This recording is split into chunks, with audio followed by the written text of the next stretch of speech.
ដល់ពេលនេះហើយក៏នៅតែឆ្ងល់ថាហេតុអីបានជាប្រទេសកម្ពុជាទំសងម្លេះយើងចង់បានសុខក៏ប៉ុន្តែគេមិនចង់បានសុខ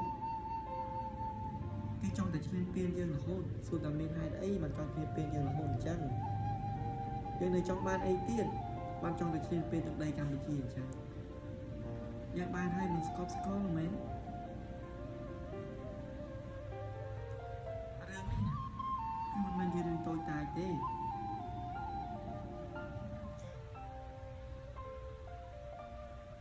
ទឹកដីខ្ញុំនៅសល់តែប៉ុណ្ណឹងហេតុអីបានអ្នកនៅតែចង់បានរហូត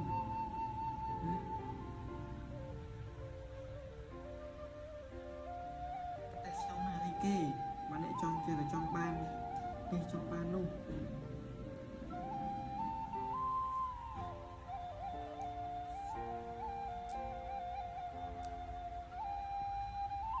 មកជារៀងចង់បានវប្បធម៌មកជារៀងទៀតចង់បានដីនេះ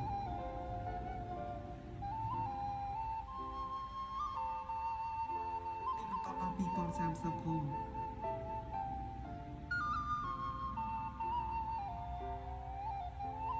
ហើយđâyបានប្រទេសជិតខាងគេជួយចិត្តឈ្លានពានយើងគេឃើញយើងទុនសោយមែន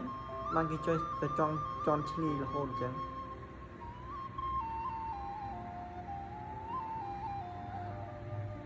អត់យល់ទេ